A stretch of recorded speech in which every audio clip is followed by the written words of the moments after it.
असम में हुए Sukhoi crash की घटना से पूरे देश में दुख का माहौल है। इस घटना में 2 जवान पायलटों की मौत हो गई, जिसमें से एक फ्लाइट लेफ्टिनेंट पूर्वेश दुराकर थे। दुराकर एक बहुत ही प्रशिक्षित पायलट थे और उन्होंने पिछले साल भारतीय सेना द्वारा चलाए गए ऑपरेशन सिंदूर में भी हिस्सा लिया था। वो महाराष्ट्र के नागपुर के रहने वाले थे।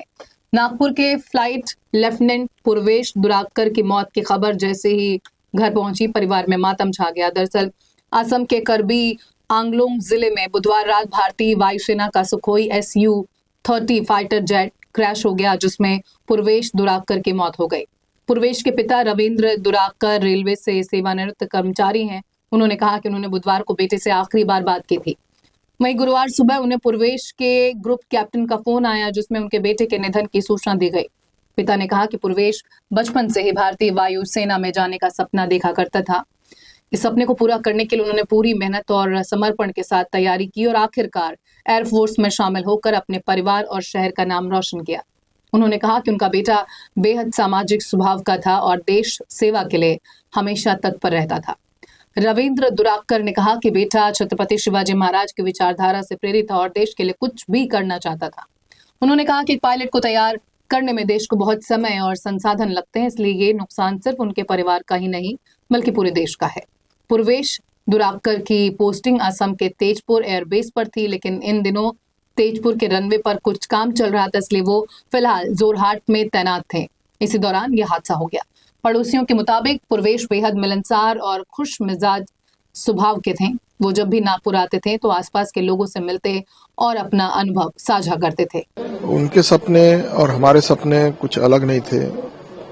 हमने सोच लिया था कि बच्चे अच्छे लाइन में जाए, अच्छा काम करे। बच्चों को यही कहना था कि तुम कोई भी काम करो, लेकिन उसके बीच में देश आना चाहिए। कोई भी काम करो तो उसमें देश सेवा आना चाहिए। ये सब बातें हमारे घर में होती थी। उससे और जो भी प्रेरणादायी हमारे माँ पिताजी थे, उनके दादा दादी थे, उनके विचारों से वो प्रेरित थे और बहुत कम समय में उन्होंने अपना लक्ष्य हासिल कर लिया था। और जो टेन्योर उनको निकालना था देश सेवा करने का, वो शॉर्ट पीरियड हो गया। वो उसमें ज़्यादा सर्वाइव नहीं कर पाए।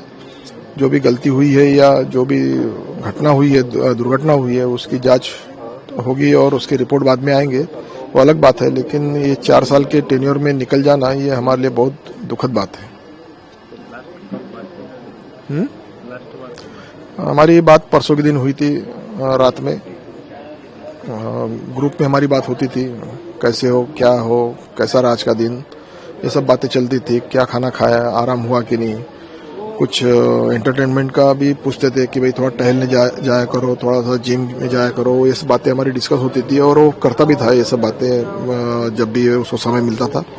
और पढ़ने का बड़ा शौकीन था, तो अच्छी अच्छी किताबें पढ़ता था वो। ये सब बातें थी और अपने सपनों से पूरा वो सेटिस्फाइड था कि उसके सपने जो सच हुए और उसको निर्वहन करने के लिए हर बार तैयार रहता था। ट्रेनिंग के लिए वो कब गए थे यहाँ से नागपुर से 2021 में ट्रेनिंग हुआ था हैदराबाद में एयरफोर्स एकेडमी में। वहाँ से पास आउट होने के बाद बिदर में एक शेड्यूल रहता है, वहाँ पे उन्होंने ट्रेनिंग किया और वहाँ से फिर पोस्टिंग होता है। तो पोस्टिंग उनका हुआ था तेजपुर आसाम में। सुखोई 30 नाम का जो एरोप्लेन है, जिसमें ब्रह्मोस फिट होता है, ऐसे इसमें उन्होंने वहाँ पे सर्विस देना चालू किया था। और इस सर्विस के दरमियान उन्होंने ऑपरेशन सिंदूर में भी पार्टिसिपेट किया है। वो उनका बड़ा अचीवमेंट था।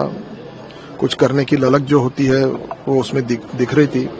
लेकिन अचानक जो भी दुर्घटना हुई है वो बहुत हमारे लिए वेदनादायी है। हाँ, अभी वो आए थे 8 तारीख को आए थे, 8 फरवरी और 22 फरवरी को दोनों बच्चे अपने अपने डेस्टिनेशन के लिए निकल गए थे। शॉर्ट पीरियड में आए थे 2 हफ्ते के लिए और आपस में हम लोगों ने अच्छा टाइम स्पेंड किया। पारिवारिक टाइम, कुछ फंक्शंस थे, कुछ शादियां थी, उसमें हम लोग शरीक हुए। ये हमारे लिए बहुत अच्छा टाइम था। लेकिन ये दुखद घटना हमारे लिए बड़ा दुखदायी है।